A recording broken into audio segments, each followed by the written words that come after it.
It's one of those headlines that gets your attention straight away. That's why the Albuquerque Journal ran it on Sunday. Check it out. 7 in 10 births in New Mexico are paid for by Medicaid.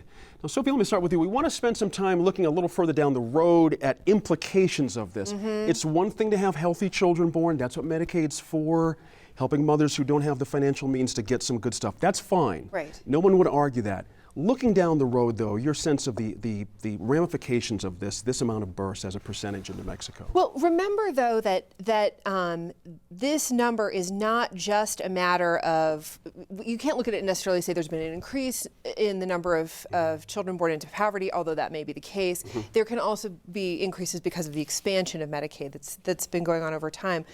One of the things I think it's important to note, I think there's a tendency in some of the urban areas to assume that that's a rural number. And statistics tell us that actually poverty levels are pretty consistent throughout the state. So when you think about those 7 in 10 people, they are most likely your neighbors pretty much wherever you live in the state. And that this is a problem that we see throughout New Mexico. It is not something that is just kind of pushed away into another part of the part of our community. Yeah, no, it makes sense. Rob, you know, again, the ramifications I'm on here.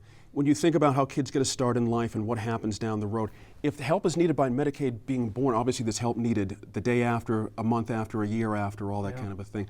So this begs another look at early childhood response and how the things that we do right after birth and how we take care of our business here. But does this have enough to spur us on to something else? Is this a number that's big enough to jolt everybody to the next level here? I think it's big enough. In fact, it's so big that that's what's so startling about it. And again, the implications are varied. There's the implication that you've got a large number, maybe a generation of mothers and kids who are born into a welfare state. What does that mean?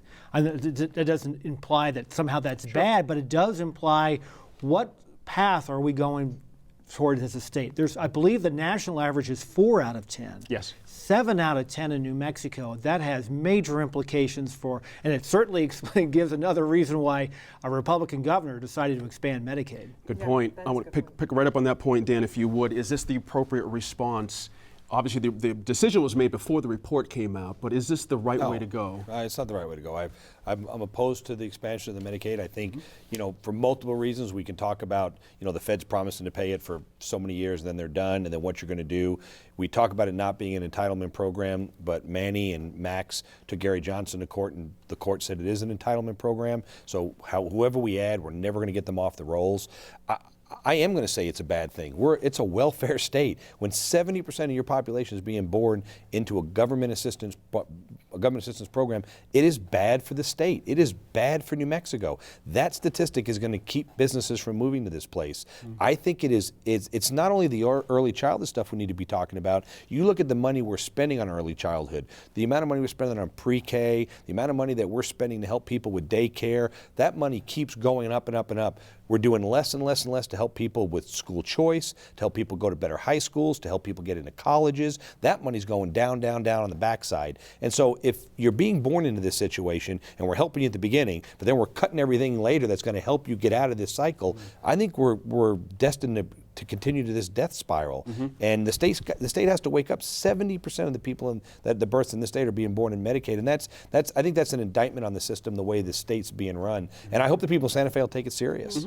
Dan Foley and I completely agree on something. Oh my gosh. Hail Mary, full of grace, the Lord is with thee. There you go. I think this is a really simple problem. And we know that New Mexico is among the poorest states in the nation. We already know that we have the highest or second highest teen pregnancy rate in the nation. This is no mystery. If you're born into poverty and you have a child as a teenager, nothing's going to break that cycle except education and a helping hand up some way, mentorship, education, whatever it is.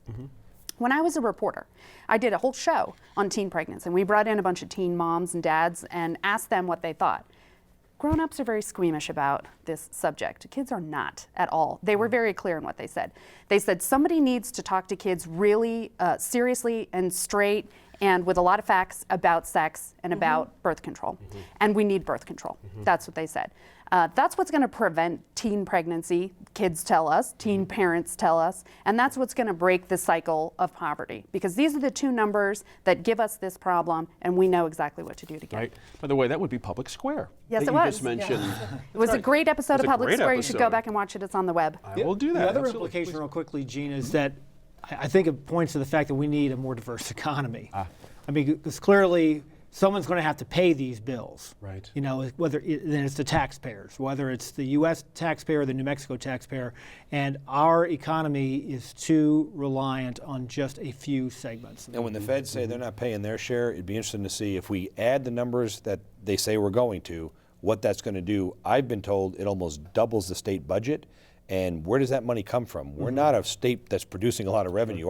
Our state is, I mean, I guess we can, you know, the goal is always to raid the permanent fund, but there's not as much going into that fund as is coming out of that But fund. Sophie, That's on the the other problem. side of that, some folks say the addition of this Medicaid program will add a ton of jobs and money to this economy here in New Mexico. Certainly, that there is the expectation that that will happen. That the more people are able to access medical services in a normal, non-stressed kind of way, non-emergency room kind of way, that there will be sort of a blossoming of jobs, of income, et cetera. I think if I could pick up on something that Dan Please. said that I think is really important and tie it back to what Gwyneth was saying, you know, we see very clearly that the longer a kid stays in school, the more education they get, the higher their income is going to be.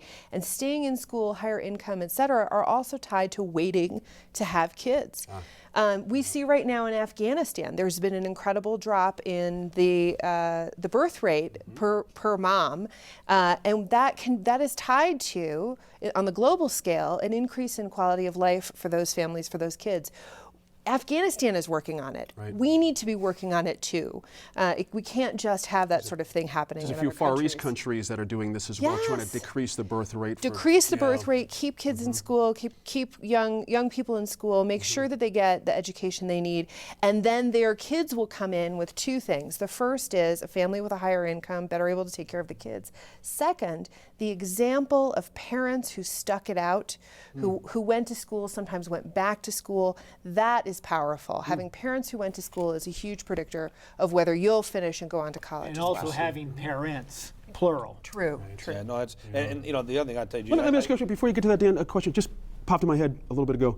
Do I have it right that the money that would come in would be subject to our local gross receipts tax, so we would be making money off of that in essence? Do I have that Yes, correct? Medicaid Is money that- would be You subject do, to Okay. receipts. but see, let me just say this, Gene. You're right, and Sophie's right. The problem is, you guys keep acting like this is private sector money coming from somewhere else. This is taxpayer money. Sure. So, I mean, There's no free money. No, I realize that. exactly. Yeah. So, I mean, and then we're going to be responsible for this money Sure. in a certain amount of time. And so, I think we got to keep our hands around the fact that we keep thinking, oh, we're getting this money. It's good for business. It's tax dollars. We keep talking about how we need to wean ourselves off the tax dollars. Yet we're doing more to expand Is that it. the tax law we need to win ourselves off? Oh, of, I think though? we The need to Medicaid wean tax ourselves off law? all the tax dollars. We need to be finding a way to get better paying jobs. Aren't some and more get off the important than benefits. others? You're saying this in a university television studio. We Watch keep it. saying we need to wean ourselves off, but that is actually one party's perception that we need to wean ourselves off. There is another party's perception that we need to be spending in order to encourage growth and encourage, you know, an increase in funding for our government services. So there's still, I mean, we talk about this every week, it feels like there still is this debate, and until we come to some resolution in that debate, we're going to continue to have this. Well, and I think as long as we continue to make sure that, you know, the dollar keeps getting devalued, the fact that, you know, our economy is not flourishing like other countries are around us, other countries that don't produce like we do, we're becoming dependent on so many other countries. It's just such a problem for us in this deal. But I think one of the things that we need to be looking at in this state, if we want to talk about education and talk about this poverty deal, I think the state needs to be looking at year-round school. You know, sending kids home for 3 and 4 months at a time is absolutely insane. There is nothing for a kid to do for 3.5 months sitting at home by themselves. And it'd be interesting to see what the pregnancy rate is really Well, the bottom 9 line months is- after summer break. The longer Especially we for a keep- poor family, The sure. longer we keep kids in school, the better tools we have to give them in terms of sex ed, the longer they delay becoming parents. I would agree with that. In a moment, beyond tourism at Spaceport America.